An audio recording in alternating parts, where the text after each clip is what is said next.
19वीं सदी के लोगों ने अपनी जिंदगी में एक ऐसी जंग भी देखी थी जो 10-20 साल नहीं बल्कि सिर्फ और सिर्फ 38 मिनट्स तक चली थी।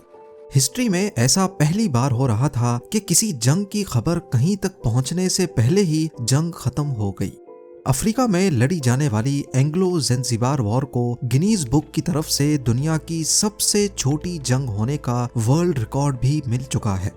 पर सवाल ये है कि एंग्लो ज़ंजीबार की ये तारीखी जंग किन दो देशों के दरमियान हुई थी और महज सिर्फ पौने घंटे के अंदर अंदर इसका फैसला कैसे हो गया।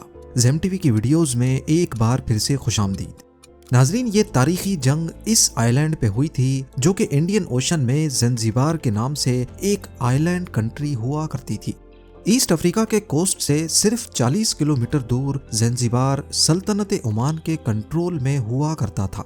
सब कुछ ठीक ठाक चल रहा था, लेकिन फिर एंट्री हुई एक ऐसी पावर की जिसने पॉलिटिक्स के जरिए ज़ंजीबार और ईस्ट अफ्रीका पे अपना राज चलाने की कोशिश की। जी हाँ, हम बात कर रहे हैं ब्रिटिश रूल की। ईस्ट अफ्रीका समेत ज़ंजीबार आइलैंड पर ब्रिटिश एम्पायर की बहुत पहले से नजर थी। उनको यहाँ की स्ट्रेटेजिक लोकेशन का फायदा उठाकर यहाँ के कीमती रिसोर्सेज को कैसे भी करके अपने कंट्रोल में लेकर आना था। ब्रिटिशर्स खुद को काफी ज्यादा एडवांस समझते थे, खास तौर पर ईस्टर्न कंट्रीज के मुकाबले में, यानी इंडिया, अफ्रीका और कई अरब कंट्रीज। लेकिन क्योंकि ज़ंजीबार आइलैंड ओमान के कंट्रोल में था और ब्रिटिशर्स का ये ख्वाब तब तक पूरा ना हो पाता जब तक इसको ओमानी एम्पायर के कंट्रोल से बाहर ना निकाला जाए। उस वक्त ओमान के सुल्तान सैयद बिन सुल्तान थे। ये एक बहुत ही निडर, अपने असूलों पर किसी तरह का भी समझौता नहीं करते थे। यही वजह थी कि अक्सर ये लायन ऑफ ओमान के लक़ब से भी जाने जाते थे। अब जाहिर है इनके रहते हुए ब्रिटिश एम्पायर का ओमान के किसी भी हिस्से पर कब्जा करना मुमकिन नहीं था। 1856 में जब इनकी मौत हुई तो ओमान के तख्त के लिए इनके बेटों में फूट पड़ गई। यही वो पॉइंट था जब ओमान दो हिस्सों में बंट गया।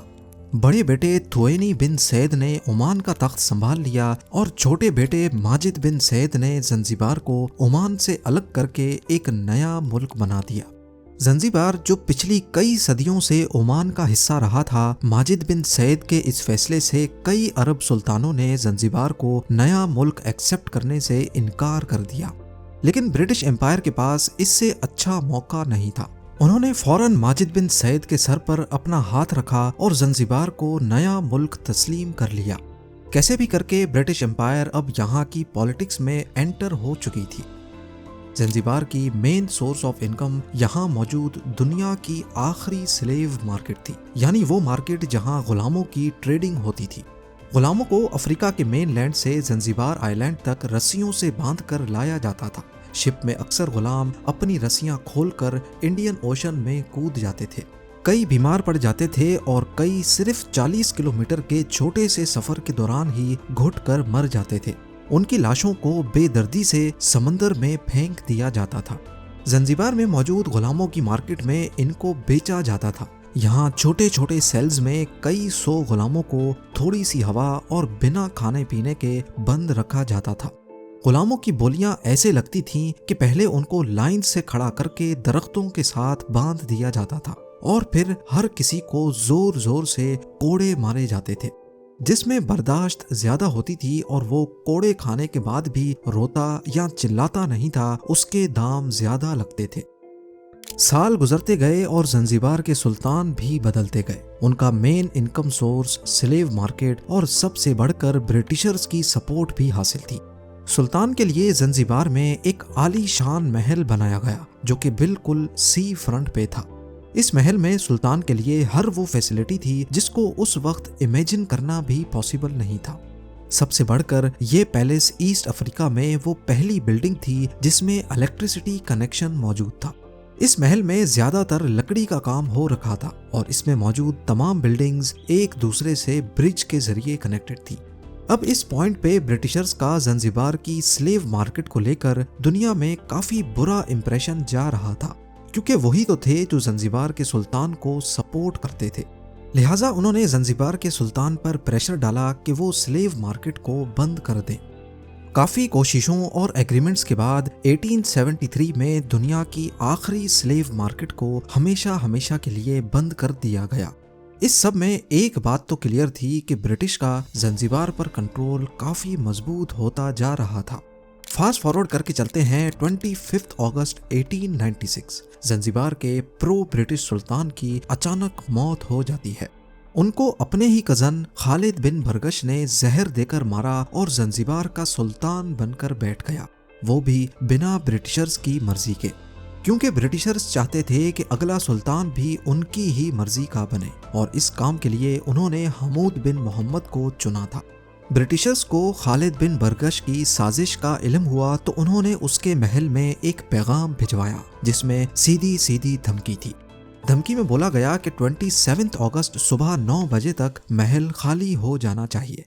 ज़ंजीबार के नए सुल्तान खालिद ने अपनी फोर्स इकट्ठी की और महल में खुद को बंद कर दिया।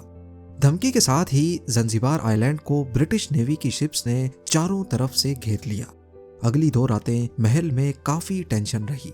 27 अगस्त की सुबह 8 बजे यानी अल्टीमेटम खत्म होने से 1 घंटा पहले ब्रिटिश काउंसिल के पास सुल्तान की तरफ से एक पैगाम आया जिसमें लिखा था कि वो बातचीत से मामले को खत्म करने के लिए तैयार है।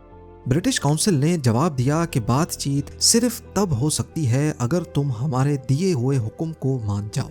8:30 पे खालिद ने एक और पैगाम भेजा कि मेरा ज़ंजीबार के तख्त को छोड़ने का कोई इरादा नहीं है और मुझे नहीं लगता कि ब्रिटिशर्स हमसे जंग लड़ने की हिम्मत करेंगे। ब्रिटिश काउंसिल ने जवाब दिया कि हमारा भी हमला करने का कोई इरादा नहीं है, लेकिन इसका मतलब ये नहीं है कि हम हमला कर नहीं सकते। इस वक्त ज़ंजीबार के आलीशान महल के बाहर 2800 गार्ड्स मौजूद थे। इसमें कुछ सिविल लोग, कुछ महल के अपने गार्ड्स और कई सौ सुल्तान के अपने सर्वेंट्स और गुलाम भी शामिल थे। इसके साथ साथ रॉयल नेवी को टक्कर देने के लिए सुल्तान के महल के बाहर इंडियन ओशन में एक शिप भी खड़ी की गई।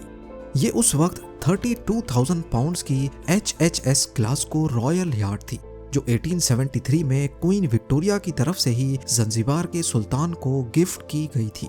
इसके अलावा ज़ंजीबार की 2 स्टीम बोट्स भी ब्रिटिश रॉयल नेवी को टक्कर देने के लिए मौजूद थी। ठीक 9 बजे जब सुल्तान को दिया गया अल्टीमेटम खत्म हुआ तो ब्रिटिश नेवी की 2 क्रूजर शिप्स, 3 गन बोट्स और 150 मरीन्स आइलैंड की तरफ बढ़ना शुरू हुए। याद रहे कि इन 150 लोगों का मुकाबला सुल्तान के 2800 गार्ड्स के साथ था। ठीक 9:02 पे तीनों गन बोट्स रैकून, थ्रश और स्पैरो ने महल पे अंधाधुंध फायर खोल दिए। पहले ही हमले में महल के अंदर 12 पाउंडर कैनन को तबाह कर दिया गया। हमले में सुल्तान की रॉयल यार्ड HHS ग्लासगो को भी एक ही झटके में तबाह कर दिया गया, लेकिन क्योंकि वो हार्बर पे ही खड़ी थी जहां पानी कम था, इसीलिए उसका ऊपर वाला हिस्सा पानी के बाहर था। ग्लासगो के क्रू ने फौरन ब्रिटिश फ्लैग दिखाकर खुद को सरेंडर कर दिया। ब्रिटिशर्स का प्लान था कि सुल्तान खालिद बिन बरगश को अरेस्ट करके उसको इंडिया लेकर जाएंगे, लेकिन पहले ही फायर पर सुल्तान अपने दूसरे अरब साथियों के साथ चोरी छुपे महल से फरार हो गया। सुल्तान की 2800 की आर्मी में से 500 सोल्जर्स हैवी बम्बार्डमेंट की वजह से मारे गए। ब्रिटिश नेवी ने टोटल 500 शेल्स, 4100 मशीन गन के राउंड्स और 1000 राइफल राउंड्स फायर किए थे। 9:37 पे ब्रिटिश सोल्जर्स महल के अंदर घुस चुके थे, जिस पर बचे हुए पैलेस गार्ड्स ने भी सरेंडर कर दिया।